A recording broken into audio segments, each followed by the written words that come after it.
তৃতীয় দিনের মতো সারা দেশে চলছে প্রার্থীদের প্রচারণা। সকাল থেকেই মাঠে নামেন প্রার্থীরা। কর্মী সমর্থকদের নিয়ে নির্বাচনী এলাকায় ভোটারদের কাছেও যাচ্ছেন তারা, নানান প্রতিশ্রুতি দিচ্ছেন। বিরামহীন পথসভা, গণসংযোগ, লিফলেট বিতরণ, উঠান বৈঠক করছেন বিভিন্ন দলের প্রার্থীরা। এর পাশাপাশি জনসংযোগে ব্যস্ত সময় কাটছে স্বতন্ত্র প্রার্থীদেরও। নতুন বাংলাদেশ বিনির্মাণে ভোট প্রার্থনা করছেন তারা। স্বাস্থ্যকর অল টাইম ফ্যামিলি কেক, সব সময় অল টাইম হেলদি লাইফ। দরজায় কড়া নাড়ছে ত্রয়োদশ জাতীয় সংসদ নির্বাচন। জোরে সোরে শুরু হয়েছে প্রচারণা। সময় যত গড়াচ্ছে ততই বাড়ছে প্রতিশ্রুতির পাল্লা। শহর থেকে গ্রামের হাটবাজার, চায়ের আড্ডায় ভোটের সমীকরণ মেলাচ্ছেন ভোটাররা।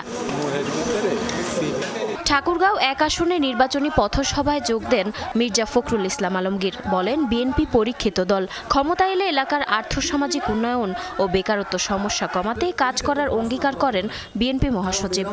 নিজের শক্তি যদি বজায় রাখতে চান, নিজের অধিকার যদি বজায় রাখতে চান, তাহলে ধানের শীষের পাশে দাঁড়ান।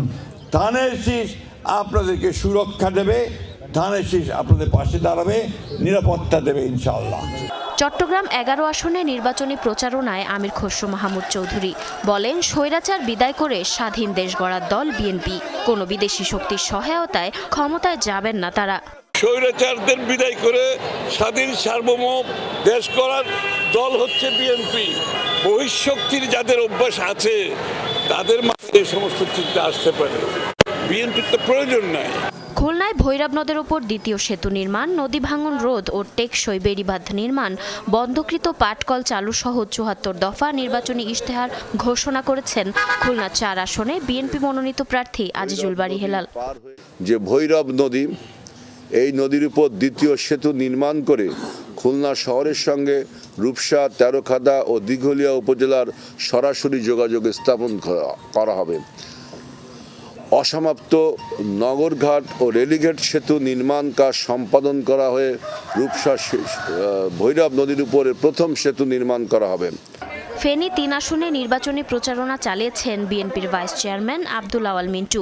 অপরদিকে ফেনী ২ এর উন্নয়নে বিভিন্ন অঙ্গীকার দেন জামায়াত সমর্থিত প্যানেল প্রার্থী এবি পার্টির চেয়ারম্যান মুজিবুর রহমান মঞ্জু। আমি মনে করি আমাদের দলের যেই সমর্থক, আমাদের দলের যেই নেতাকর্মী আছে, কোন দল বাংলাদেশে আমাদেরকে কেন্দ্রে অন্যায়ভাবে কোনো প্রভাব বিস্তার করতে পারবে না। আমরা বিভিন্ন জায়গায় শুনছি নানা ধরনের ভয়ভীতি দেখানোর চেষ্টা করা হচ্ছে। আমার খুব আফসোস লাগে, শেখ হাসিনার চাইতে বড় ভয়ভীতি কি দেখানোর সামর্থ্য আর কারো আছে? ভোলা ১ আসনে গণসংযোগ করেছেন বিএনপি জোটের প্রার্থী বিজেপির চেয়ারম্যান ব্যারিস্টার আন্দালিব রহমান পার্থ। ভোলার মাটি ভোলাবাসীর ঘাঁটি। আমরা কোনো মারামারি, সকল ভেদাভেদ ভুলে আমি একটা জিনিসে আহ্বান করব, আসুন আমরা ভোলাটাকে করি। ভোটের মাঠে সরব দাঁড়িপাল্লার প্রার্থীরাও। কক্সবাজার ২ আসনে জামায়াত প্রার্থী হামিদুর রহমান আজাদ চষে বেড়াচ্ছেন নির্বাচনী এলাকা। বিপুল পরিমাণ সাড়া জেগেছে এখানে। এই দৃশ্য আমার জানা মতে সারা বাংলাদেশের। এই অবস্থায় যদি নির্বাচন বানচালের ষড়যন্ত্র করা হয় বা নির্বাচনকে অনিশ্চিত করা হয়, তাহলে দেশ এবং দেশের জনগণ এটা মেনে নেবে না এবং এটা প্রতিহত করবে। ফরিদপুর ৩-এ গণমিছিল করেছেন জামায়াত প্রার্থী ও দলের কেন্দ্রীয় শুরা সদস্য প্রফেসর আব্দুল তাওব। এই ফরিদপুর অত্যন্ত প্রাচীন একটা জেলা, অথচ এই জেলায় যে উন্নয়ন দরকার ছিল, যে উন্নতির প্রয়োজন ছিল, আমরা সেই উন্নতি এখনো দেখতে পাইনি। ব্যস্ত সময় কাটছে স্বতন্ত্র প্রার্থীদেরও। ব্রাহ্মণবাড়িয়ায় নিজ নির্বাচনী এলাকায় ভোটারদের কাছে ভোট প্রার্থনা করেন ব্যারিস্টার রুমিন ফারহানা। দেখুন, বাংলাদেশের নির্বাচনী ইতিহাস যদি আপনি দেখেন, দেখবেন যে নির্বাচনের মাঠে পেশি শক্তি কাজ করে, নির্বাচনের মাঠে কালো টাকা কাজ করে, এবং বিশেষ করে বড় রাজনৈতিক যে দলগুলো আছে তারা যে কোনো উপায়ে নির্বাচনে জিতবার একটা চেষ্টা তাদের থাকে।